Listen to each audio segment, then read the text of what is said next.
बच्चों, कहानी को और आगे बढ़ाते हैं और बात करते हैं entropy change for adiabatic process.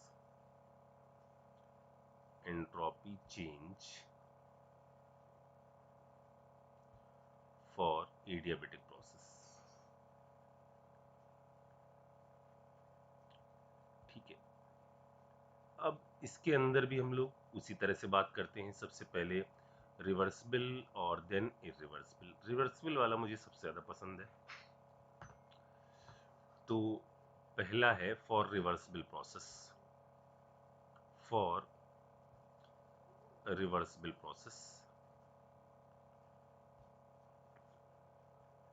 तो रिवर्सिबल प्रोसेस में बिल्कुल मेरा फेवरेट वाला, क्योंकि रिवर्सिबल प्रोसेस है तो डेल्टा एस यूनिवर्स कैसा, जीरो।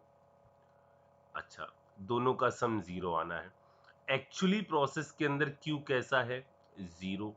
तो डेल्टा एस सिस्टम कैसा आना है, ये इससे हम परेशान हैं, बाकी तो आना है सब ठीक है। डेल्टा एस सिस्टम कैसा है, जीरो। और डेल्टा एस सराउंडिंग भी कैसा है, जीरो। सब कुछ यहाँ पर है जीरो। सर इसको हमने बड़े वाले फॉर्मूले से कैसे सोच सकते हैं इसको? देखो, इस पर तुम बड़ा वाला फॉर्मूला ऐसे लगा सकते हो कि बड़ा वाला फॉर्मूला कैसा था, n C v l n T two by T one ऐसा था, plus n R l n V two by V one, ये था। अब देखो होता क्या है, हम सबको पता है कि कहीं वॉल्यूम यदि बढ़ेगा तो एंट्रोपी बढ़ेगी। यदि कहीं वॉल्यूम बढ़ेगा तो एंट्रोपी क्या होगी, बढ़ेगी। और कहीं पर यदि टेम्परेचर बढ़ेगा तो क्या होगा, एंट्रोपी बढ़ेगी। वॉल्यूम बढ़ने से भी एंट्रोपी बढ़ेगी, टेम्परेचर बढ़ेगा तो भी एंट्रोपी बढ़ेगी, और टेम्परेचर घटेगा तो एंट्रोपी क्या होगी, घटेगी। तो हुआ क्या बच्चों, जब रिवर्सिबल प्रोसेस चल रही थी और एडियाबेटिक थी, इससे पहले आइसोथर्मल वाले में क्या था, ये कांस्टेंट रहा, वॉल्यूम बढ़ा जिस कारण से एंट्रोपी बढ़ गई थी। यहां क्या हुआ, वॉल्यूम बढ़ा लेकिन साथ ही साथ टेम्परेचर डिक्रीज कर गया, और इस फैक्टर को कंपनसेट कर दिया। मतलब वॉल्यूम के बढ़ने के कारण जितनी एंट्रोपी बढ़ी थी, टेम्परेचर ने खुद को घटाकर सेम अमाउंट में एंट्रोपी क्या कर दी, डिक्रीज कर दी। इसलिए रिवर्सिबल प्रोसेस के अंदर नेट में सिस्टम की एंट्रोपी कैसी हो गई, जीरो। यूनिवर्स रिवर्सिबल, जीरो, तो सराउंडिंग भी कैसा, जीरो। अब मेरी बात सुनो, अब होता क्या है, यदि इरिवर्सिबल प्रोसेस चलती तो हम सबको पता है, लॉजिक लगाना जरा, इरिवर्सिबल प्रोसेस चलती तो जितना टेम्परेचर डाउन होना चाहिए उतना टेम्परेचर डाउन नहीं हो पाता। इरिवर्सिबल प्रोसेस के दौरान फाइनल टेम्परेचर जो निकल कर आता है वो रिवर्सिबल की तुलना में ज्यादा होता है। इस कारण से इस फैक्टर को जितना डिक्रीमेंट करना चाहिए उतना ये डिक्रीमेंट नहीं कर पाता, इस कारण से एंट्रोपी बढ़ जाती है। वॉल्यूम बढ़ा, रिवर्सिबल में टेम्परेचर अच्छा खासा डाउन हो गया, लेकिन इरिवर्सिबल में उतना डाउन नहीं हो पाएगा, ज्यादा रहता है फाइनल टेम्परेचर इरिवर्सिबल का, इसलिए एंट्रोपी की वैल्यूज कुछ ज्यादा आती है। जैसे मैंने कहा, मैं बात करता हूं सेकेंड, फॉर इरिवर्सिबल प्रोसेस।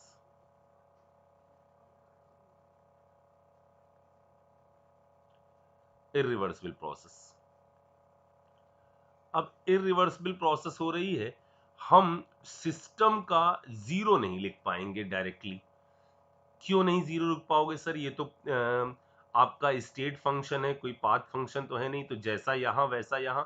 लेकिन बच्चों यहां पर हमें एक बात पता है कि रिवर्सिबल जाने में हम यदि यहां खत्म हो रहे हैं तो इरिवर्सिबल जाने में हम मे बी ऊपर खत्म हो जाएं। इरिवर्सिबल जाने पर हमारे साथ ऐसा हो सकता है कि हमारा ग्राफ इस पॉइंट की बजाय आगे बढ़ सकता है या ऊपर बढ़ सकता है, डिपेंड करता है कि कंडीशन हमने कांस्टेंट प्रेशर की ली है तो इरिवर्सिबल में आगे भाग जाएंगे, यदि कांस्टेंट वॉल्यूम की ली है तो ऊपर भाग जाएंगे, मतलब उसी पोजीशन पर नहीं खत्म होते हैं जिस पोजीशन पर हम रिवर्सिबल में खत्म होते थे। इसका मतलब अब हमें यदि डेल्टा एस सिस्टम निकालना है तो डेल्टा एस सिस्टम के लिए हमें निकालना पड़ेगा n C v l n T two prime by T one plus n R l n V two by V one. अगर ये टी प्राइम पता चल गया तो काम बन जाएगा, और टी प्राइम निकालने का तो हमारे पास तरीका हमने एडियाबेटिक प्रोसेस में देखा ही था कि क्या है, n C v T two minus T one minus P external n R, इधर क्या हो जाएगा, इधर हो जाएगा T two prime by T2 prime by P2 minus T1 by P1। ठीक है, यहां से T2 फाइंड करिए और उस वैल्यू को उठाकर यहां पर पुट कर दीजिए, आपको एंट्रोपी ऑफ सिस्टम पता चल जाएगी। और ये वैल्यू पहले कैसी हो रही थी, जीरो। जितना ये बढ़ रहा था उतना ये आपका डिक्रीज अब नहीं करेगा। इसका मतलब निश्चित तौर पर यहां जो एंट्रोपी आएगी वो आपकी पॉजिटिव वैल्यू आएगी। और सराउंडिंग जो है, सराउंडिंग में तो एक्चुअल प्रोसेस लेते हैं कि क्या हो रहा है, तो एक्चुअली सिस्टम के अंदर कोई क्यू नहीं जा रहा है, जिस कारण से डेल्टा एस सराउंडिंग अभी भी कैसा होगा, जीरो। दोनों का सम यूनिवर्स कैसा आ जाएगा, पॉजिटिव। समझ में आ रही मेरी बात? अच्छा, यदि हो तीसरा केस, यहां दोनों आ गए, क्योंकि चाहे कंप्रेशन हो चाहे एक्सपेंशन हो, दोनों में T2 प्राइम जो है वो पहले की तुलना में कैसा निकल के आएगा, ज्यादा निकल के आएगा। इसलिए वॉल्यूम बढ़ने वाले इफेक्ट को ये कंपनसेट नहीं कर पाएगा और यहां इस कारण से एंट्रोपी जो है पॉजिटिव आएगी। ठीक है, तीसरा केस देखो, फॉर फ्री एक्सपेंशन। अब फ्री एक्सपेंशन के केस में हमारी प्रोसेस एडियाबेटिक के साथ साथ क्या है, एडियाबेटिक एज वेल एज, अपने आप में एक ऐसी प्रोसेस है जो एडियाबेटिक है एज वेल एज आइसोथर्मल। यानी यहां प्रोसेस में बिल्कुल अब चीजें वहीं पर खत्म होंगी। इसका मतलब अब कोई टेंशन नहीं है, डेल्टा एस सिस्टम हम निकाल लें n R l n V two by V one, क्योंकि अब की ये वहीं खत्म होगा जहां पर एडी आइसोथर्मल में खत्म हो रहा था, क्योंकि इस वक्त प्रोसेस एडियाबेटिक कहो या आइसोथर्मल कहो कोई फर्क नहीं पड़ रहा है, सराउंडिंग में एक्चुअली कुछ नहीं जा रहा है, तो सराउंडिंग अभी भी कैसा है, जीरो। V2 बड़ा V1 छोटा, नेट में सिस्टम की एंट्रोपी बढ़ेगी ही बढ़ेगी। ठीक है, तो इसमें सबसे मजेदार जो है, सबसे कठिन है सराउंडिंग की एंट्रोपी, जो सारे केसेस में कैसी आ रही है, जीरो, सबसे मजेदार चीज।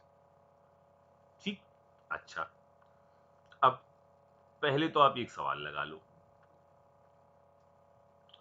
नॉन लीनियर ट्राइटॉमिक गैस है, एडियाबेटिकली इतने V से इतने एटीएम से इतने एटीएम पर जा रही, सिस्टम सराउंडिंग दोनों का निकालना है, आर के टर्म में निकालना है। सराउंडिंग का मैं बता देता हूं, सबसे पहले कठिन वाला पोर्शन, सब में सराउंडिंग जीरो होगा, सिस्टम निकालो आप, तो ये सरल वाला, इसको आप करो, सराउंडिंग मैंने बता दिया। ठीक, सिस्टम की निकालिए और बताइए कि क्या आ रहा है। कुल मिलाकर बच्चों यहां पर भी खेल है सिर्फ एक चीज का, और वो क्या है, टी फाइनल का कैलकुलेशन। ठीक है, स्टेप बाय स्टेप चलो ना, टॉपिक बहुत आसान है ये। देखो सिंपली वही चीजें तो हैं जो आपने इससे पहले करी थी। अच्छा, अब मैं बात करता हूं एंट्रोपी चेंज के बारे में जब हमारा फेज ट्रांसफर हो रहा हो।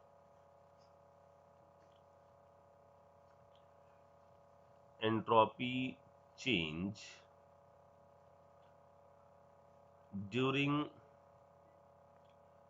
Phase change.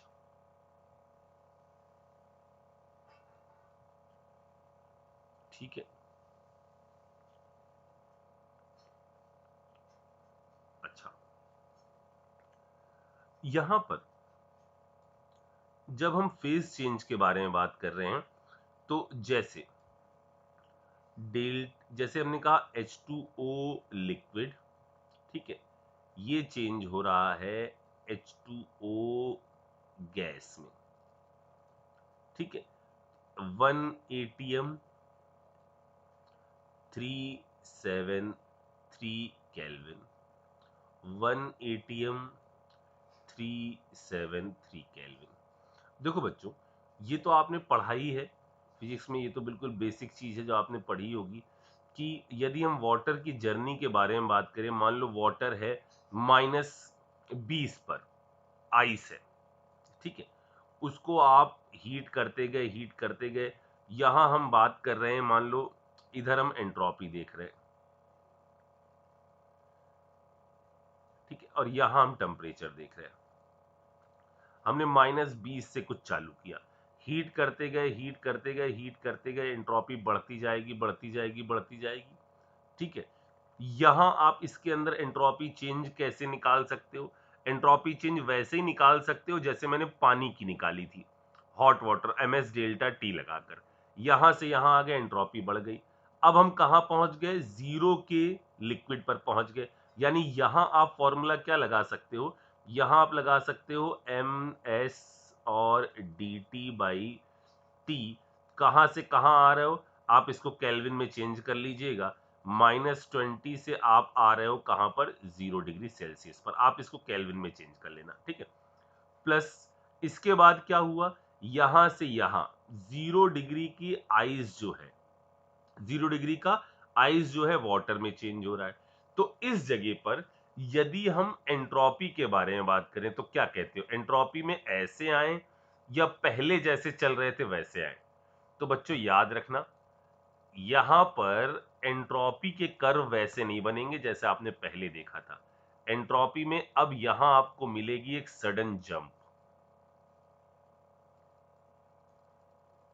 ये सडन जंप मिलेगी यहां से यहां तक के बीच में, ठीक है, क्योंकि यहां पर जब आप लिक्विड को गैस में या सॉलिड को लिक्विड में कन्वर्ट कर रहे होगे तो आप जो एनर्जी दोगे वो एनर्जी टेम्परेचर तो नहीं बढ़ाएगी, लेकिन इनमें मॉलिक्यूल के बीच की डिस्टेंस बढ़ाएगी, इसके लैटिस को तोड़ेगी। सॉलिड है, लिक्विड में जा रहा है, लिक्विड है तो उनके फोर्सेस को कम करेगी, मॉलिक्यूल के बीच की पोटेंशियल एनर्जी को वो आपकी क्या करेगी? बढ़ाएगी। जैसे ये हीट जो है, जो इस फेज चेंज के दौरान हमने दी है, ये कहलाएगी लेटेंट हीट ऑफ वेपराइजेशन, या इंथैल्पी ऑफ वेपराइजेशन कहना ज्यादा सही है। ये कहलाएगी इंथैल्पी ऑफ वेपराइजेशन। यानी यहां से यहां जब भी फेज चेंज हो रहा है तो उसका इंथैल्पी एंट्रोपी चेंज जो आएगा वो डेल्टा एच बाई टी आएगा। जब भी क्या चीज हो रही हो, कहीं पर भी फेज चेंज हो रहा हो, चाहे आप सॉलिड से लिक्विड जा रहे हो तो यही डेल्टा एच फ्यूजन हो जाएगा, जब लिक्विड से गैस जा रहे हो तो यही हो जाएगा डेल्टा एच वेपराइजेशन। ठीक है, तो यहां पर क्या आ जाएगा? यहां एंट्रोपी आ जाएगी डेल्टा एच बाई टी। फिर मान लो आपने इसको टेम्परेचर देते गए, लिक्विड को और बढ़ाते गए, अब वही वाला कॉन्सेप्ट लगा लेना, ms डेल्टा टी, लिक्विड का टेम्परेचर बढ़ रहा है, फिर लिक्विड पहुंच गया 100 पर, फिर अगला दिया। तो इसमें आप जहां तक भी कहा जाए ना, वहां तक के लिए टोटल एंट्रोपी चेंज की वैल्यू बता सकते हो। डेल्टा एस में कितना चेंज हो रहा है सबको उठाकर जोड़ते जाओ, बस एक काम करना है, ms डेल्टा टी लगाते चलना है, जहां पर भी फेज चेंज हो रहा हो वहां डेल्टा एच बाई टी कर दीजिए। सिंपल सी चीज। अब होता क्या है? यहां पर हुआ फेज चेंज, इधर हुआ फेज चेंज। अब होता क्या है बच्चों? होता यह है कि यहां पर वो सवाल आपसे ऐसे पूछ लेते हैं कि मान लो मैंने आपसे कहा कि H2O है, लिक्विड है, ठीक है, और मैंने कहा कि यहां मैं ले रहा हूं इसको 2 एटीएम, या मैं इसको ऐसे लिख दूं,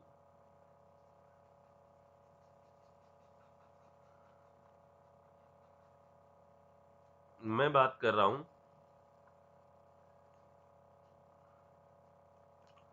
melting of ice eight 10 degree Celsius.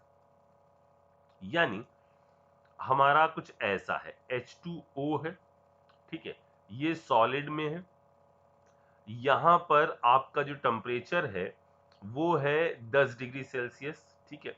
Melting के बारे में प्रेशर हमको कुछ नहीं दिया, प्रेशर हम 1 लेते हैं, और टेम्परेचर हम ले रहे हैं 1 एटीएम, ये ले लेते हैं, और टेम्परेचर ले लेते हैं कितना, मेल्टिंग है तो 283 केल्विन, ठीक है।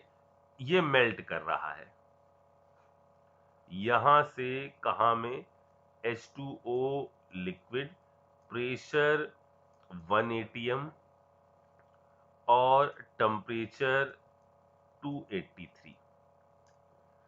अब यहां पर हम कौन सा फॉर्मूला लगाएं? वो जो फॉर्मूला हमने जनरल वाला निकाला था वो तो हमने फेज चेंज पर नहीं निकाला था, यानी जहां NCP T2 माइनस T2/T1 किया था, NR/LN/V2/V1 किया था, वो तो हम किसी प्रोसेस के लिए बात कर रहे थे। यहां तो सॉलिड आपका गैस में चेंज हो रहा है, इसके लिए अब क्या करें? देखो बच्चों, जब भी कभी ऐसी सिचुएशन आपके सामने आ जाए जहां कहीं पर भी, जैसे हमने कह दिया H2O लिक्विड है, ये H2O लिक्विड चेंज हो रहा है H2O गैस में, और इसका एंट्रोपी चेंज बताना है। बस ये जो प्रोसेस है वो 2 एटीएम पर 373 केल्विन पर हो रही है, और ये जो हम ये बना रहे हैं वो 1 एटीएम 373 के पर हम लगा रहे हैं।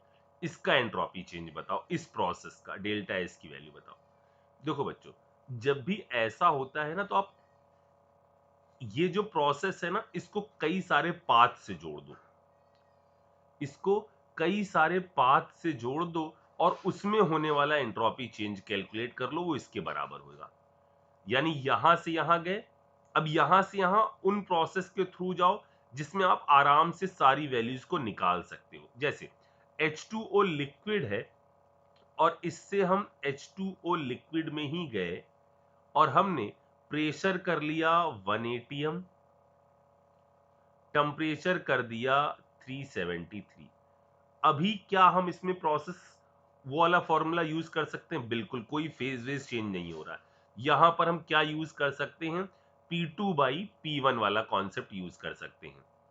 यहां पर टेम्परेचर कैसा है? कांस्टेंट, तो इधर हम क्या वाला फॉर्मूला यूज कर सकते हैं? P1/P2, यानी जो था हमारा NR/LN/P2, सॉरी P1/P2, NR/LN/P1/P2। जरा मैं दिमाग लगाऊं कि ऊपर P1 होना चाहिए, नीचे P1 होना चाहिए। यहां से यहां प्रेशर पहले 2 एटीएम था, अब प्रेशर 1 एटीएम है। प्रेशर हमने कम कर दिया तो एंट्रोपी जो है वो हमारी क्या होनी चाहिए? बढ़नी चाहिए। प्रेशर हमने क्या कर दिया है? पहले ज्यादा प्रेशर था, पहले प्रेशर ज्यादा था, और अब हमने प्रेशर कैसा कर दिया है? कम कर दिया है। यानी हमारी जो एंट्रोपी होनी चाहिए वो बढ़नी चाहिए। तो P1 ये है, P2 ये है, हाँ, ये एंट्रोपी बढ़ रही है, बिल्कुल सही लिखा है। फॉर्मूला भी याद कर सकते हो, दिमाग ऐसे भी लगा सकते हो। अब अभी हमने इसको ये कर दिया, फिर हम क्या करें? इसको आगे ले जाएं, H2O गैस में कन्वर्ट करें, प्रेशर 1 एटीएम लगाएं, टेम्परेचर 373 कर दें, ठीक है। या मैं तो इसको अब डायरेक्ट ही कन्वर्ट कर दूं, इधर क्यों ले जा रहा हूं? अब तो ये डायरेक्ट कन्वर्ट हो गया।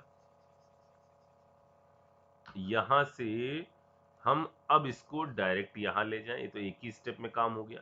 यहां से यहां क्या इसमें हम कोई फॉर्मूला लगा सकते हैं? हाँ, यहाँ फेज चेंज हो रहा है तो डेल्टा एच हो जाएगा, लिक्विड गैस में जा रहा है तो delta H vaporisation by T. दोनों को, इस डेल्टा S1 और इस डेल्टा S2 को यदि हम ऐड कर दें तो हमारा इसका एंट्रोपी चेंज आ जाएगा। इसका एंट्रोपी चेंज हमारा आ जाएगा कि इसकी क्या वैल्यू होगी।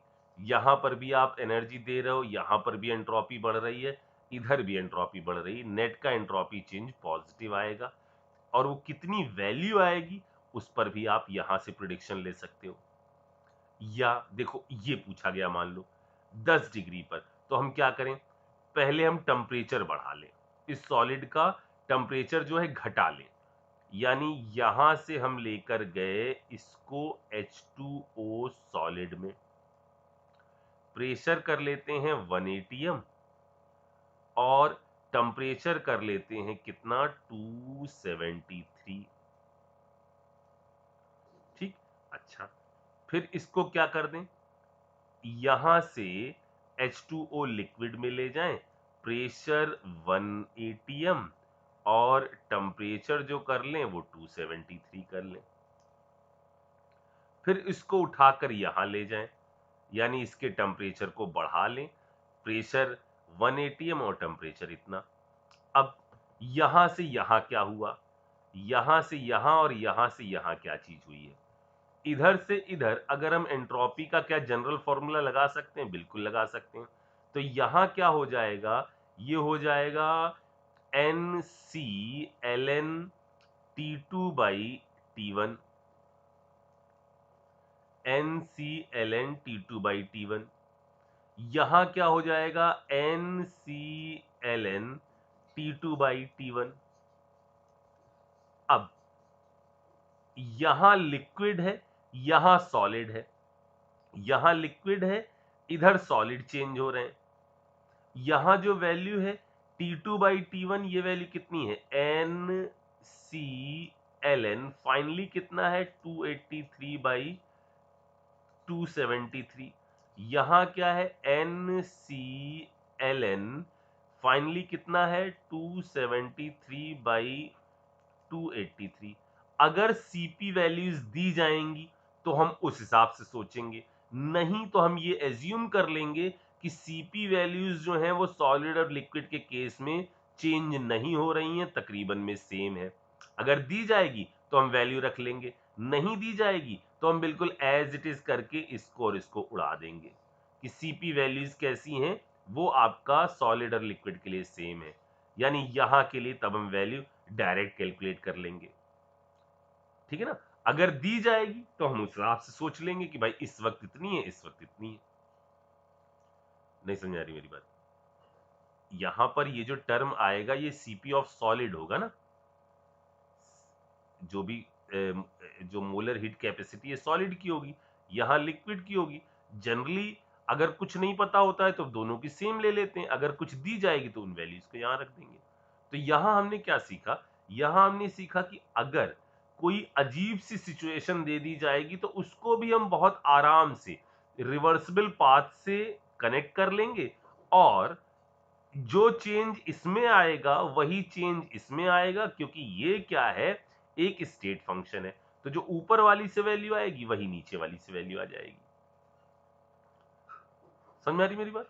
तो कहीं पर भी ऐसी कोई सिचुएशन है तो उसको भी आराम से अपन इस तरह से सॉल्व कर सकते हैं, ठीक। अच्छा,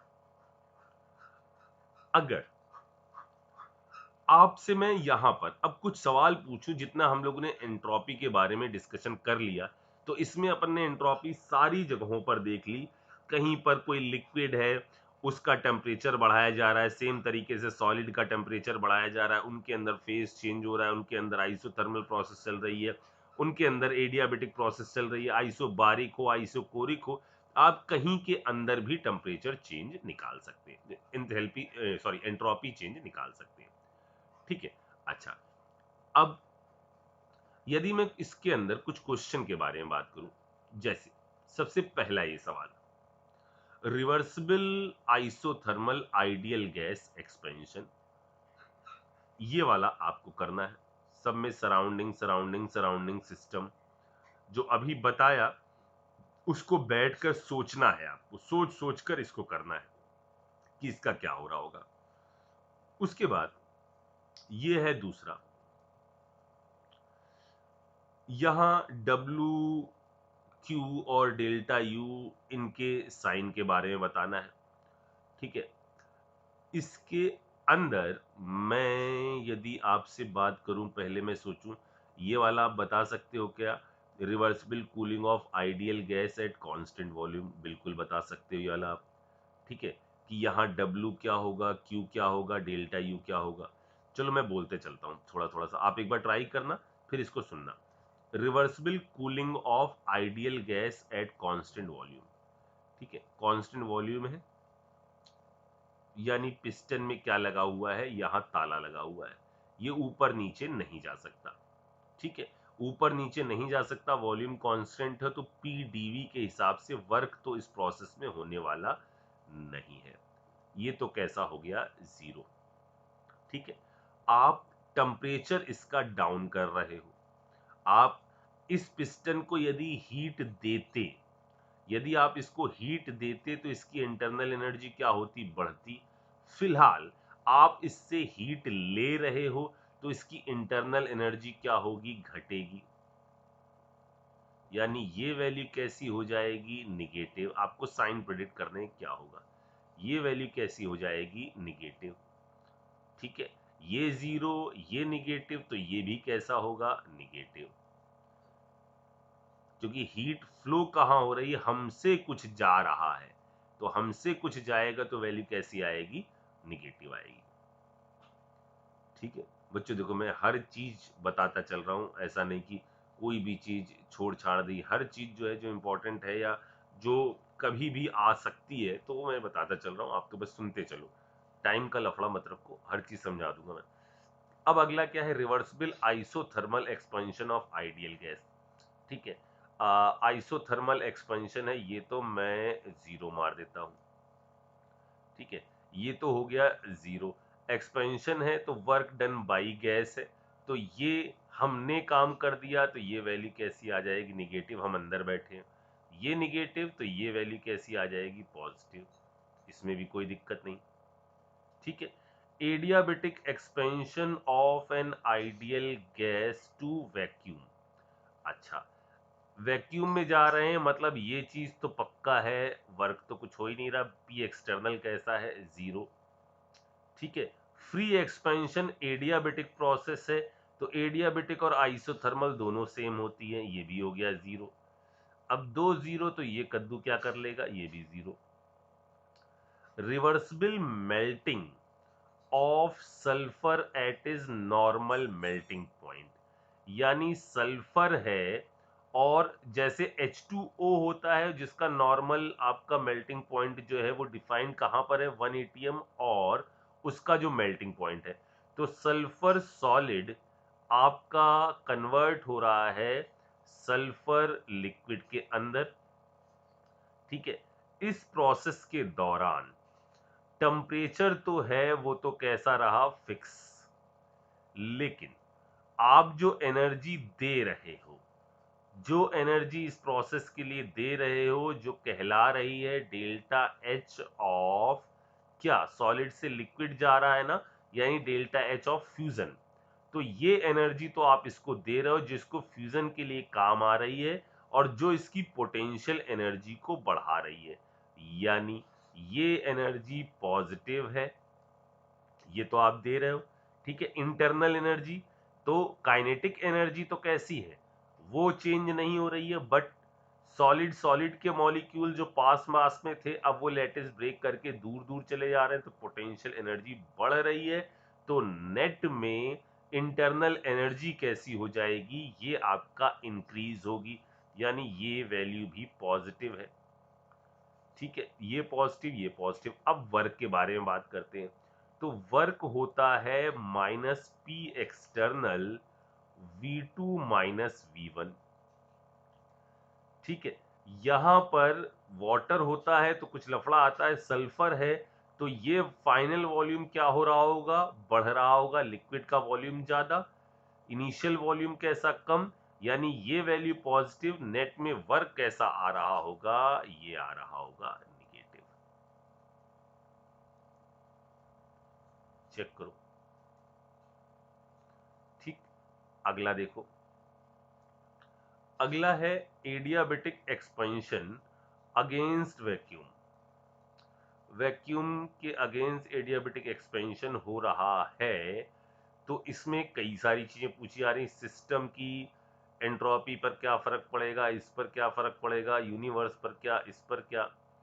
तो ये क्या आप सोच सकते हो?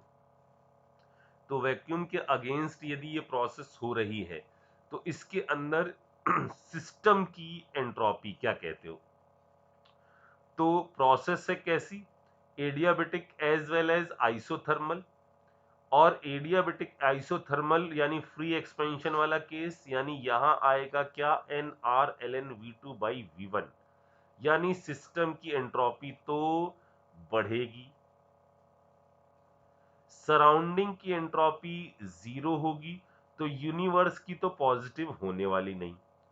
ठीक है, adiabatic as well as isothermal, delta U equal to zero, इसका मतलब एक जवाब और आएगा क्या, क्यू वाला, एक जवाब और आएगा क्यू वाला।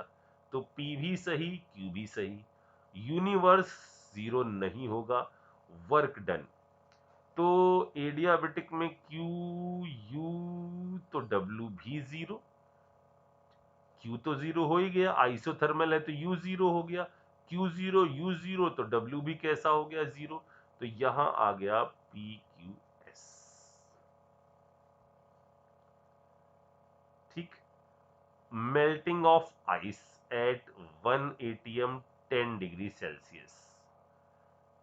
सोचो जरा सा इसका क्या होगा, अभी बोला है मैंने ऊपर, adiabatic reversible compression of ideal gas, isothermal expansion of ideal gas, ये आप सोच सकते हैं, इनको जरा आप सोचिए।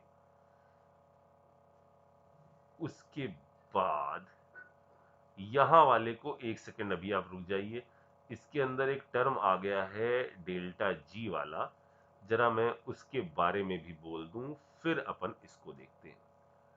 ठीक है, अब देखो, बात कर लेते हैं गिब्स फ्री एनर्जी के बारे में।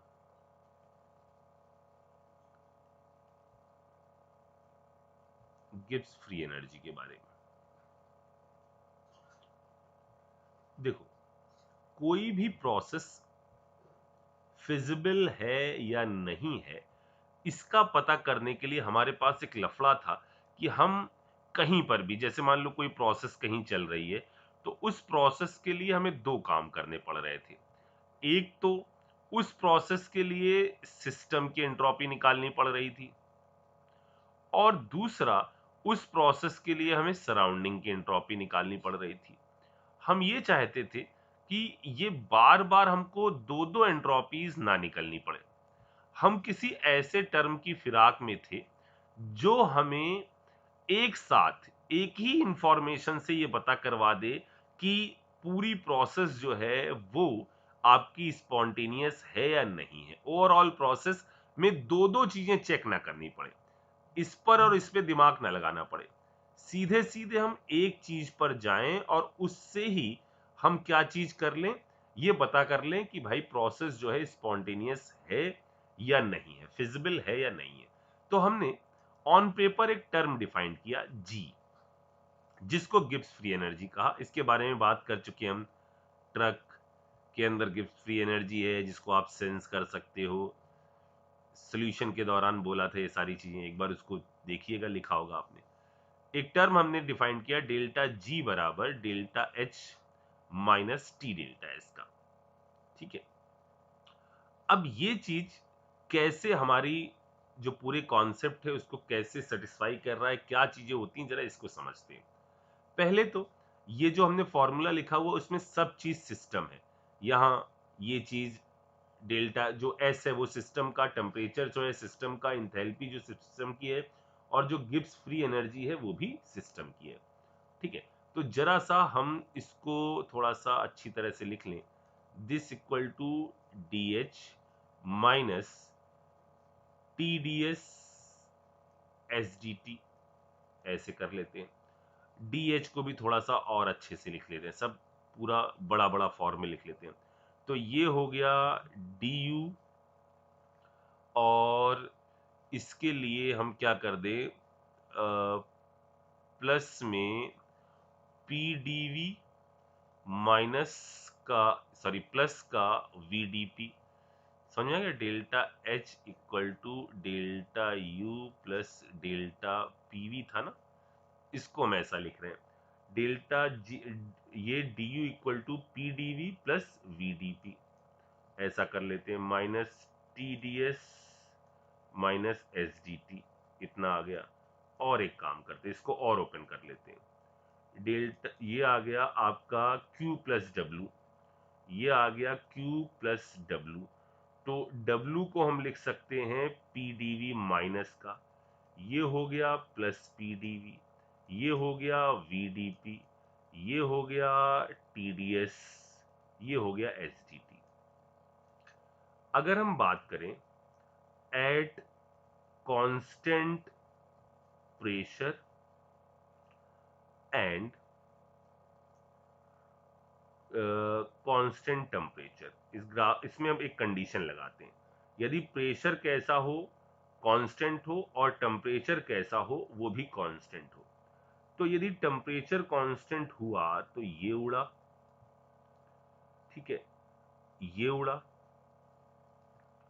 ठीक है, पी डी वी से माइनस ये उड़ गया, यानी ये equation d G equal to change हो गई q minus T d S के अंदर। यदि प्रेशर कैसा कर लिया हमने, कांस्टेंट, और टेम्परेचर कैसा कर लिया, इसको भी हमने कांस्टेंट कर लिया, ठीक है। तो बच्चों, ये जो हम प्रोसेस के बारे में बात कर रहे हैं, ये जो हम चीज लगाएंगे, ये किस पर लगाएंगे, ये आइडिया हमको किसका देने वाला है, इसके बारे में एक सेकंड रुक जाओ, मैं अभी बोलता हूं। पहले मैं इसको पूरा कर लूं। डी जी इक्वल टू क्या हो गया, Q minus T d S. ये सब किसका है, सिस्टम का, सिस्टम का, सिस्टम का। अच्छा देखो, अगर ये क्यू सिस्टम का है, तो क्यू, अगर हम ये बात करें कि डी एस ऑफ सिस्टम, तो ये क्या होगा, डी क्यू बाई टी, ठीक है। अच्छा, यदि हम यहां पर डी एस ऑफ सराउंडिंग लिख दें, तो यदि प्रोसेस जो है रिवर्सिबल टाइप की चल रही है, क्योंकि स्टेट फंक्शन है, तो आप रिवर्सिबल जाएं इरिवर्सिबल जाएं कोई फर्क नहीं पड़ रहा। तो डेल्टा एस सराउंडिंग में यदि हम बात करें, टेम्परेचर कांस्टेंट मान लिया मैंने, ठीक है। तो डेल्टा एस सराउंडिंग को हम क्या लिख सकते हैं, डेल्टा एस सराउंडिंग को हम लिख सकते हैं D Q of surrounding by T. इसको हम क्या लिख सकते हैं, D Q of surrounding by T, या इसको हम लिख सकते हैं इधर डी एस, एक सेकेंड एक सेकेंड, यहां पर हम इसको ऐसा लिख सकते हैं, इसमें थोड़ा सा मैथ्स लगाकर इसको थोड़ा सा मैनिपुलेट यदि हम करें, तो डी एस ऑफ सिस्टम तो ये हो गया, ठीक है। अगर मैं यहां पर ये कर दूं कि इसमें मैं इधर ये डीएस सिस्टम है, मैं चाह रहा हूं कि मैं यहां पर डी क्यू जो है सराउंडिंग कर दूं, तो यहां मैं क्या कर दूं, माइनस साइन लगा दूं। जितना सिस्टम में जा रहा था उसके अंदर माइनस साइन लगा दिया, तो किसके अंदर का चेंज आ गया, सराउंडिंग के, बाई टी, ये आ गया डी एस ऑफ सिस्टम, ठीक है। यानी यहां पर यदि मैं डी क्यू ऑफ सिस्टम, एक सेकेंड, नहीं बना, नहीं मजा आया, एक सेकेंड बता रहा हूं जो क्या करना चाह रहा हूं मैं करना चाह रहा हूं, ये जो क्यू सिस्टम है ना, उसको सराउंडिंग के टर्म में लिखना चाह रहा हूं।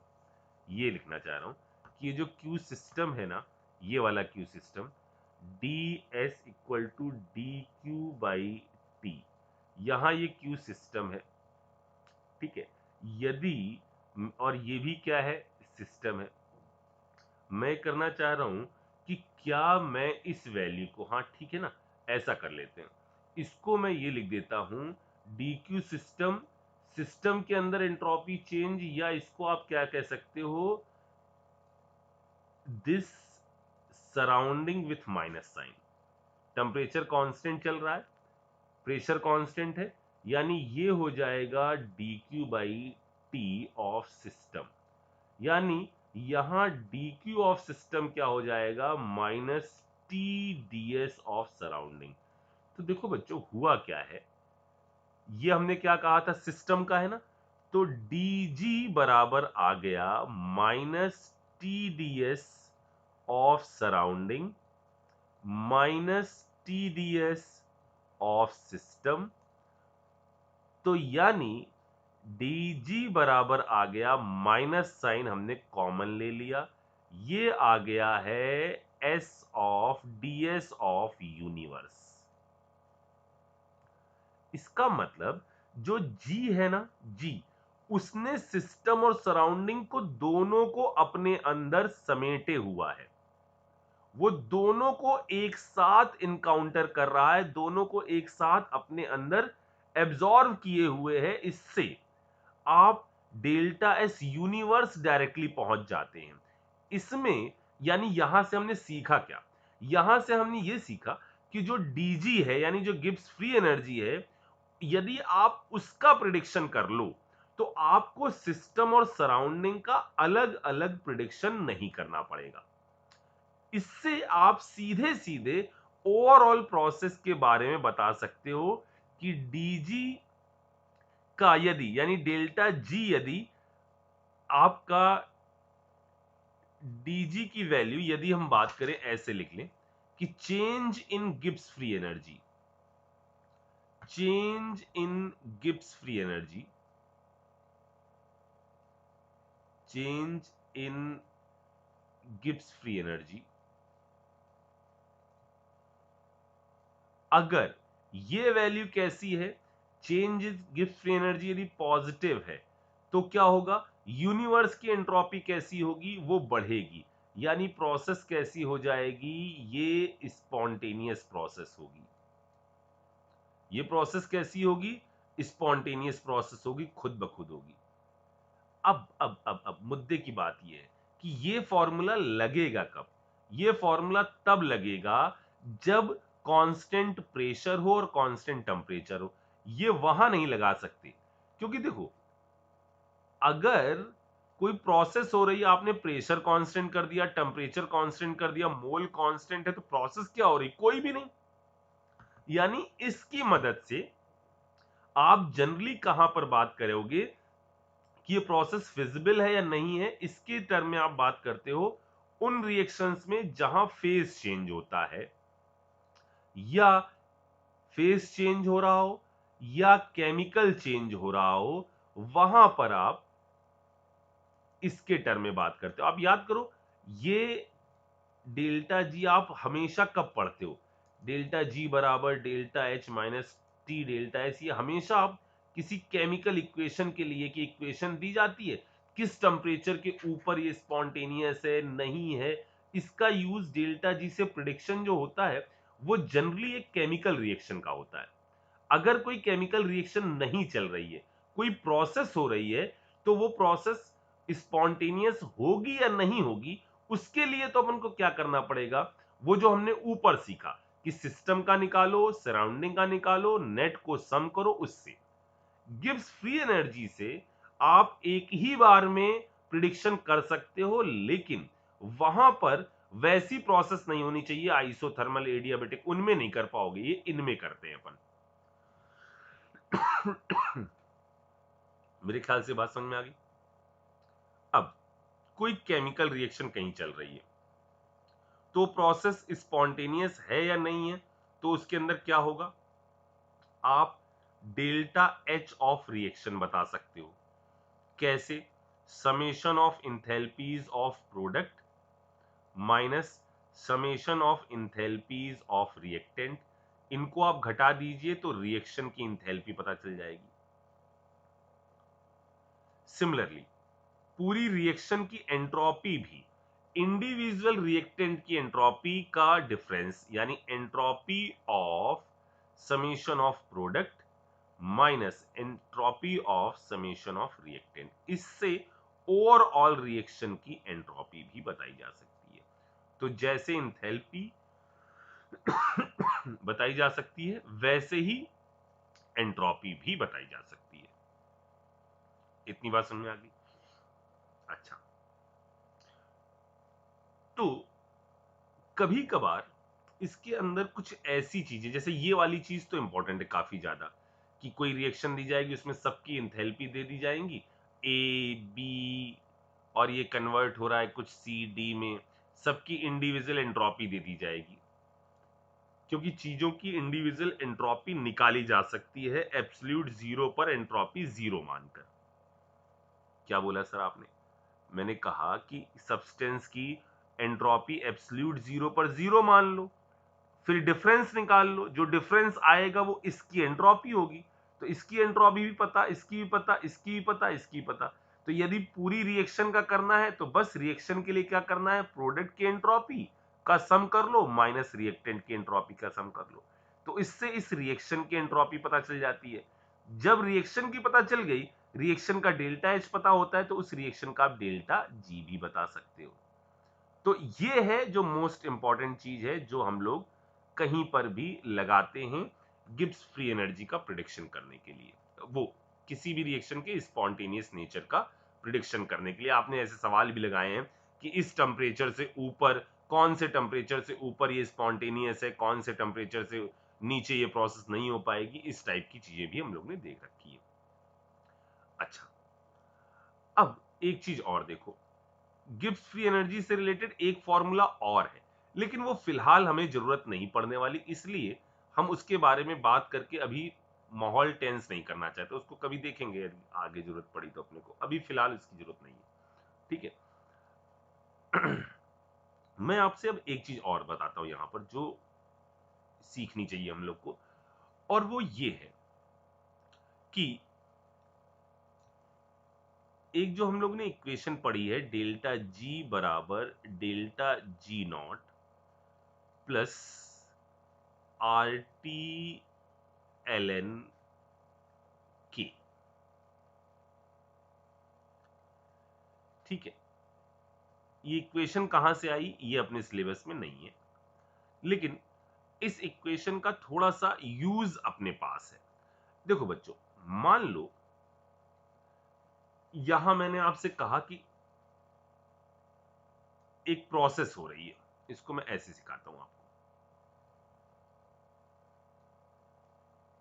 और ये वाली बात जो हमने यहां बोली ना, इस जगह वाली बात, इस पर मैं अभी क्वेश्चन करवा दूंगा आपको जो जेई में आया हुआ है, तो ये वाली चीज भी आपको, इधर वाली चीज क्लियर हो जाएगी।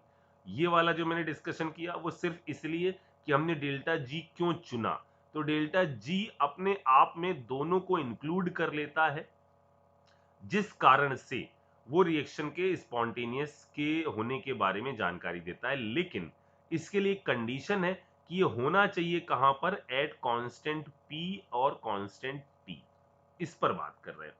ठीक है, ये होना चाहिए एट कांस्टेंट पी और एट कांस्टेंट टी।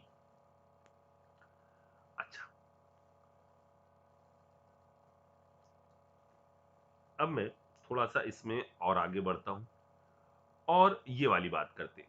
देखो बच्चों, अगर मान लो एक रिएक्शन हो रही है जो ए से आपका बी में कन्वर्ट हो रही है, ठीक है, और मान लो इस रिएक्शन में जो कॉन्सेंट्रेशन ऑफ बी है, कॉन्सेंट्रेशन ऑफ बी ज्यादा बड़ा है कॉन्सेंट्रेशन ऑफ ए की तुलना में।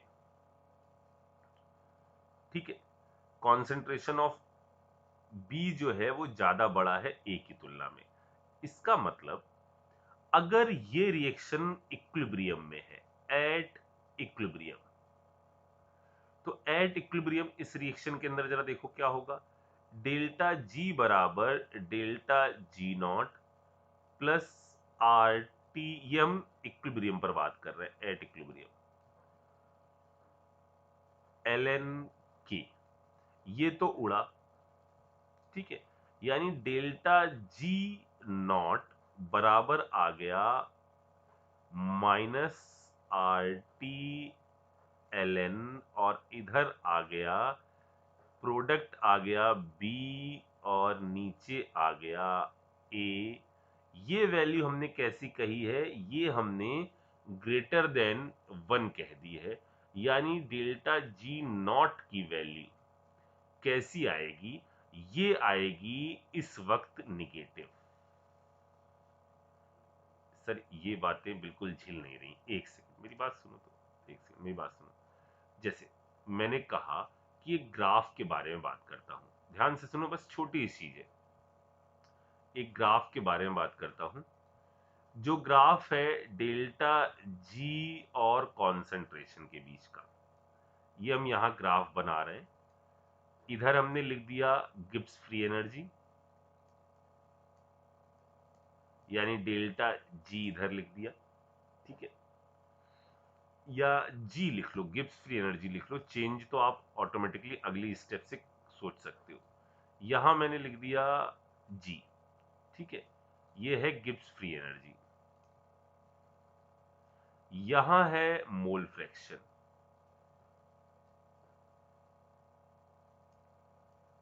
ये है रिएक्टेंट, ये है प्रोडक्ट, ठीक है। तो वो ग्राफ देकर आपसे पूछेंगे कि ये क्या चीज है, यहां पर क्या चीजें चल रही हैं। जैसे देखो बच्चों, सिंपल सी चीज है, हमने कहा एक ग्राफ हमने ऐसे बना दिया, ये ग्राफ कुछ ऐसे आते हैं। मान लो हमने एक ग्राफ ऐसे करके आपके सामने ये बना दिया ऐसे, ठीक है। तो पहले एक एक टर्म, इन ग्राफ का मतलब समझ लो, बस ये इंपॉर्टेंट है। ये ग्राफ किसका बना हुआ है? ये ग्राफ है डेल्टा जी का, ठीक है। यदि रिएक्टेंट साइड से आप चालू करो, रिएक्टेंट, यहां रिएक्टेंट के मोल फ्रैक्शन 1 है, तो लगातार रिएक्टेंट की गिब्स फ्री एनर्जी क्या होती चली जाती है? घटती जाती है, क्योंकि जब इक्विलिब्रियम पहुंचेगा तो change in Gibbs free energy कैसा हो जाएगा? जीरो। तो प्रोसेस होती जा रही है, लगातार सिस्टम की गिब्स फ्री एनर्जी क्या होती जा रही है? घटती जा रही है। इक्विलिब्रियम पर आ गए, अब ना इधर जाओगे ना इधर जाओगे, मिनिमा पहुंच जाओगे। ये इक्विलिब्रियम इधर से भी अचीव हो सकता है, ये इक्विलिब्रियम इधर से भी अचीव हो सकता है। चाहे आप रिएक्टेंट ले लो पूरे कंटेनर में तो भी आप इक्विलिब्रियम पर पहुंच जाओगे, प्रोडक्ट ले लो तो भी इक्विलिब्रियम पर पहुंच जाओगे, ठीक है। तो ये जो मिनिमा आता है, मिनिमा की लोकेशन, मिनिमा जो आता है, मिनिमा की लोकेशन आपको यह बताती है कि क्या चीज ज्यादा है। यहां रिएक्टेंट, अगर आपकी ये जो वैली आ रही है वो इस साइड में सरकी हुई आए, इसका मतलब रिएक्टेंट का कॉन्सेंट्रेशन, आप रिएक्टेंट साइड में ज्यादा हो, क्योंकि यहां पर mole fraction of reactant, x of reactant 1 है। इस तरफ यहां मोल फ्रैक्शन ऑफ प्रोडक्ट कितना है? 1 है। जितना आप इस साइड में आओगे उतना प्रोडक्ट ज्यादा अमाउंट में होगा, जितना आप इस साइड में आओगे उतना रिएक्टेंट आपका ज्यादा अमाउंट में होगा। पहले इतनी बात समझ में आ गई। और हर वक्त जैसे जैसे प्रोसेस आगे बढ़ेगी गिब्स फ्री एनर्जी घटती चली जाएगी। हर वक्त change, final minus initial, final minus initial, final minus initial निकालोगे तो चेंज कैसा आता जाएगा? निगेटिव। चेंज कैसा आता जाएगा? निगेटिव। ये मैंने क्या लिखा? गिब्स फ्री एनर्जी का चेंज यदि पॉजिटिव हो, अबे निगेटिव ना, गिब्स फ्री एनर्जी ये पॉजिटिव होगा तो ये चेंज कैसा आएगा? निगेटिव, ठीक है। तो गिब्स फ्री एनर्जी का चेंज स्पॉन्टेनियस प्रोसेस है, तो आप कंटेनर में चाहे ए रख दो चाहे बी रख दो, लगातार चेंज कैसा होता जाएगा? स्पॉन्टेनियस प्रोसेस है, तो स्पॉन्टेनियस प्रोसेस में लगातार चेंज कैसा होता जाएगा? गिब्स फ्री एनर्जी लगातार डिक्रीज करती जाएगी, फाइनली यहां पहुंच जाएगी, इधर से डिक्रीज करती जाएगी, फाइनली यहां पहुंच जाएगी। चाहे ये लो चाहे ये लो, आप इस वैली पर आओगे ही आओगे, क्योंकि यही पॉइंट आपको क्या दिखा रहा है?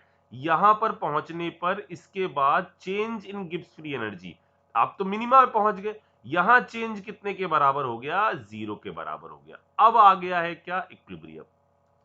अब वो पूछते क्या है इसके अंदर? डेल्टा जी तो ये बता रहा है कि यहां वैली पर पहुंच गए, डेल्टा जी नॉट क्या बता रहा है?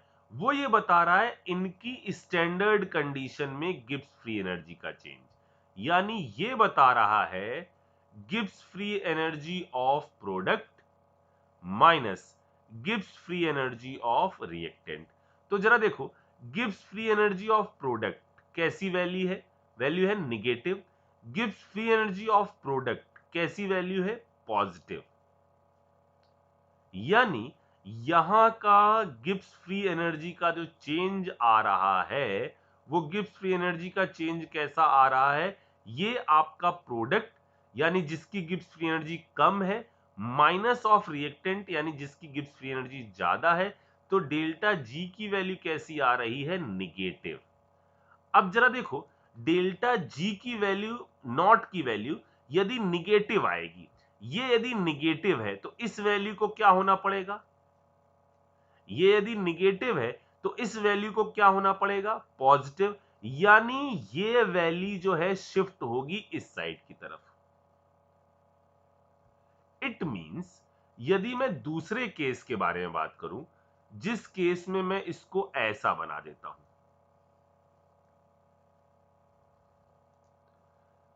यानी यदि मैंने यहां पर छोटा कर दिया, इधर छोटा और इस साइड बड़ा, तो मैं कह रहा हूं मेरा ग्राफ ऐसे आएगा। या तो ग्राफ ऐसे, या ग्राफ ऐसे, और या ग्राफ ऐसे। ये तीन पॉसिबिलिटी हैं डेल्टा जी के ग्राफ की।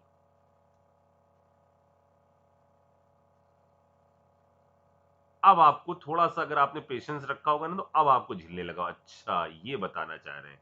ठीक है, यहां पर देखो, यहां क्या चीज ज्यादा डोमिनेटिंग है, किसका अमाउंट ज्यादा है, यहां अमाउंट रिएक्टेंट का ज्यादा है। ठीक है, जरा सोचो फिर से। हमें पता है डेल्टा जी नॉट बराबर हो गया minus R T l n B by A. B क्या है, प्रोडक्ट, ए क्या है, रिएक्टेंट। अब हमने कहा यहां डेल्टा जी की वैल्यू सोचो, यहां डेल्टा जी आपका कैसा है, Gibbs free energy of product minus reactant, ये वैल्यू कैसी है, ये वैल्यू है पॉजिटिव। ये वैल्यू पॉजिटिव है, यानी बी बाई ए की वैल्यू आपकी कैसी होनी चाहिए, इसके अंदर डोमिनेटिंग होना चाहिए। ये वन से छोटी होनी चाहिए वैल्यू ना, वन से छोटी होनी चाहिए। इसका मतलब रिएक्टेंट का अमाउंट ज्यादा होना चाहिए। आप कर्व में इस साइड की तरफ होंगे। तो आप समझ रहे हो ना इस पर ऑब्जेक्टिव कैसे वो चार ग्राफ बनाकर डरा सकते हैं आपको, जबकि है महासड़ी चीज। ठीक है, ये रिएक्टेंट हो गया, ये प्रोडक्ट हो गया। ओके, यहां देख लो, ये बीचों बीच वाला भी आ सकता है क्या, हाँ आ सकता है। इस वक्त डेल्टा जी नॉट भी जीरो है, ये भी जीरो है, डेल्टा जी भी जीरो, डेल्टा जी नॉट भी जीरो। और ऐसे वक्त में, सिर्फ ऐसी कंडीशन में यहां पर क्या आना होगा, इसकी वैल्यू को भी जीरो होना पड़ेगा, यानी यहां पर दोनों बिल्कुल एग्जैक्टली बीच में। समझ में आ गया, यानी जितना रिएक्टेंट का अमाउंट उतना ही प्रोडक्ट का अमाउंट। ठीक है, एक नोट करके मैं और एक पॉइंट, देखो मुझे दिमाग में आ रहा तो इसको भी देख लेता हूं। नोट करके एक पॉइंट और लिख देता हूं। जैसे मान लो आपसे किसी ने कह दिया H2O, मान लो ऐसा कह दिया कि H2O लिक्विड है और ये चेंज हो रहा है H2O गैस में। ठीक है, और उन्होंने मान लीजिए प्रेशर कह दिया at P equal to 2 atm, temperature आपको दे दिया 373, P equal to 2 atm, temperature कह दिया 373। What is sign of delta G, delta G का साइन क्या होगा। ठीक है, तो इसको आप नॉर्मल लॉजिक से करिएगा। ठीक है ना, आप कर सकते हो, एक आध तरीके और हैं, लेकिन इसको आप नॉर्मल लॉजिक से करिएगा। कैसे, देखो ये है फेज डायग्राम। आपसे कहा क्या गया, एक इक्विलिब्रियम जो पहले था सॉलिड, लिक्विड और गैस के बीच में, कितने पर, 1 atm 373 पर। ये दोनों इक्विलिब्रियम में थे, लिक्विड आपका गैस में जा रहा था, गैस आपका लिक्विड में आ रही थी, रिएक्शन में एक इक्विलिब्रियम था। अब आपने यहां प्रेशर बढ़ा दिया, प्रेशर बढ़ा दिया तो आपकी ये जो प्रोसेस है ये 2 atm पर जब आपने कर दिया तो क्या चीज अच्छी तरह से होगी, सॉलिड लिक्विड गैस में आप क्या चीज यहां की तरफ आराम से जाने लग जाओगे प्रेशर बढ़ाते ही। यानी ये रिएक्शन बैकवर्ड डायरेक्शन में स्पॉन्टेनियस है, फॉरवर्ड डायरेक्शन में स्पॉन्टेनियस नहीं है। यानी फॉरवर्ड रिएक्शन का डेल्टा जी कैसा हो जाएगा, ये पॉजिटिव हो जाएगा। फॉरवर्ड डायरेक्शन का डेल्टा जी कैसा हो जाएगा, पॉजिटिव हो जाएगा। सर वैल्यू निकाल सकते हैं, बिल्कुल वैल्यू निकाल सकते हो, लेकिन उसके लिए आपको सबकी सीपी सीवी ये वैल्यू पता होनी चाहिए। तो फिर आप रिवर्सिबल पाथ से जोड़कर निकाल सकते हो, लेकिन वो काफी कॉम्प्लिकेटेड है, सबकी कई सारी वैल्यूज दी जाएंगी तब आप इसको निकाल सकते हो। जनरल फॉर्मूले से डेल्टा जी बराबर delta H minus T delta S, उस जनरल फॉर्मूले से आप निकाल सकते हो। लेकिन हमने कहा ना वो कॉम्प्लिकेटेड है, इसीलिए वो वाली चीजों को यहाँ इंक्लूड नहीं किया ना। आइडियल गैस का केस यहाँ पर आता है, यहाँ सब कहानी रियल रियल में ही चलती है। ठीक है, तो जल्दी से टिप्स इस तरह से अपना ये खत्म हो गया।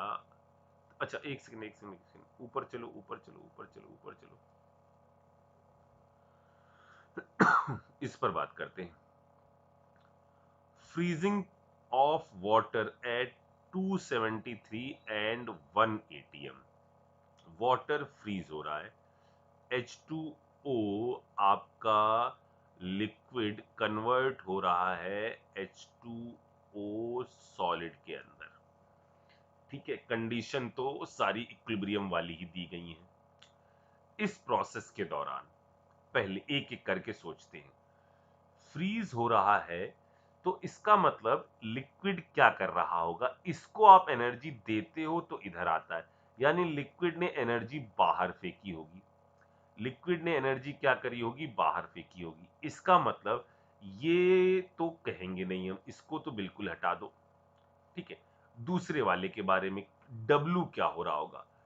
W अगर वर्क के बारे में बात करो, लिक्विड फ्रीज हो रहा है, लिक्विड फ्रीज हो रहा है तो P external V2 minus V1 यदि हम लगाएं कॉन्सेप्ट, तो जो लिक्विड है जो सॉलिड है उसकी डेंसिटी कैसी है, कम है, यानी इसका वॉल्यूम कैसा है, ज्यादा है, यानी फाइनली वॉल्यूम ज्यादा है, इनिशियली वॉल्यूम कम है, यानी वर्क जीरो तो नहीं होगा। वर्क कैसा होगा, वर्क होगा आपका निगेटिव।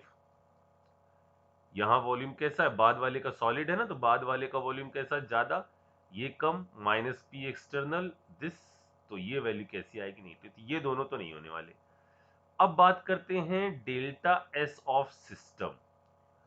लिक्विड जो है वो सॉलिड में जा रहा है, ठीक है, यानी इस प्रोसेस के दौरान इसने जो Q है वो बाहर फेंकी होगी, यानी इसका जो डेल्टा S ऑफ सिस्टम आएगा वो आएगा, सिस्टम के लिए बात कर रहे हैं तो minus of delta H of, यहां क्या लें, ये हो रहा है सॉलिड से लिक्विड, क्या होगा, फ्यूजन, तो delta H fusion by T, यानी एक तो इसका सही जवाब आ रहा है आर वाला, तो इस वाले का एक तो मैं कहूंगा आर।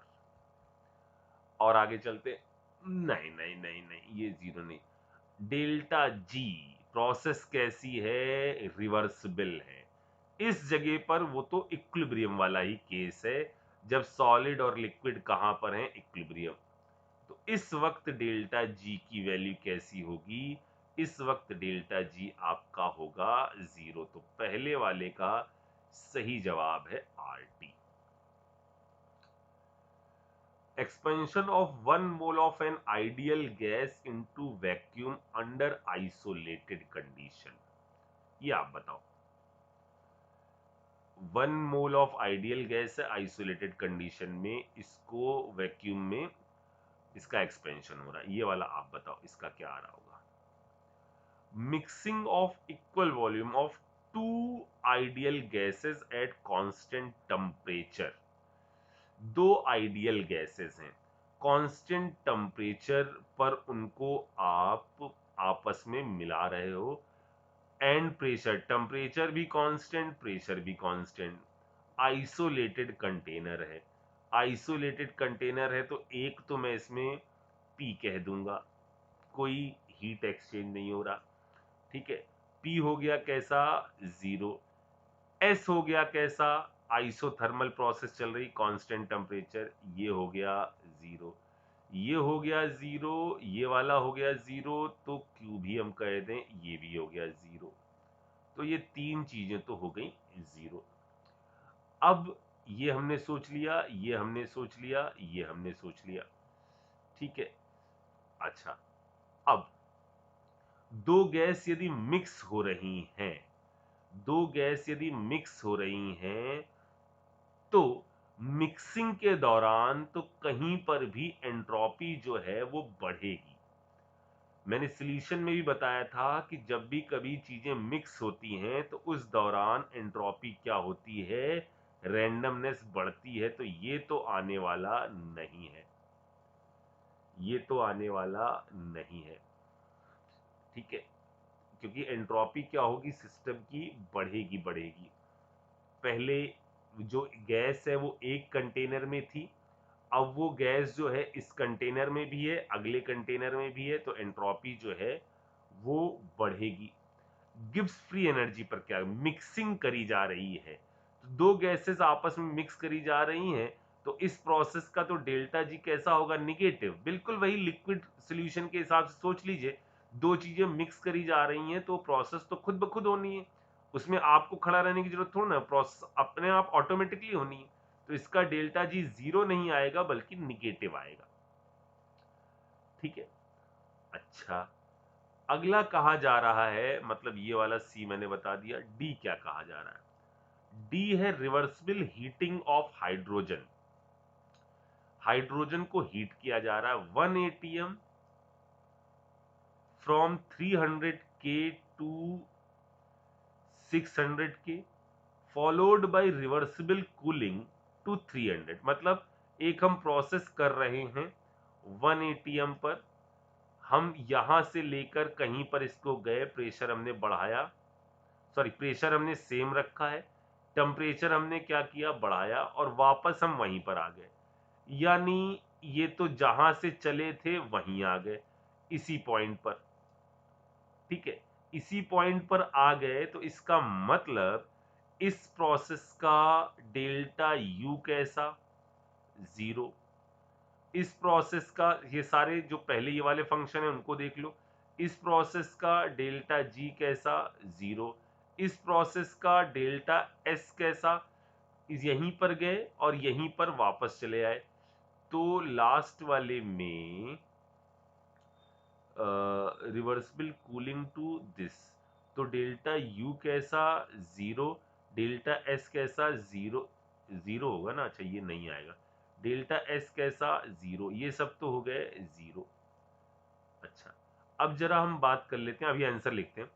अच्छा, यहां पर यदि हम Q और W में देखना चाहें तो इसको हमने दिया और नेट में हम वहीं चले आए, तो W कैसा, जीरो, तो Q कैसा, जीरो। तो इसके सही जवाब, समझ में आया क्या हुआ, क्वेश्चन पढ़ो, यहां से यहां गए, यहां से यहां वापस चले आए, कहीं गए नहीं।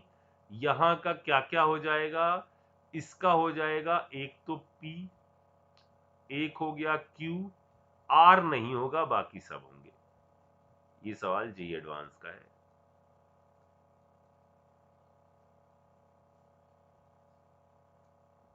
ज्यादा दिन में, एक आध साल 2 साल पहले आया था, ठीक है।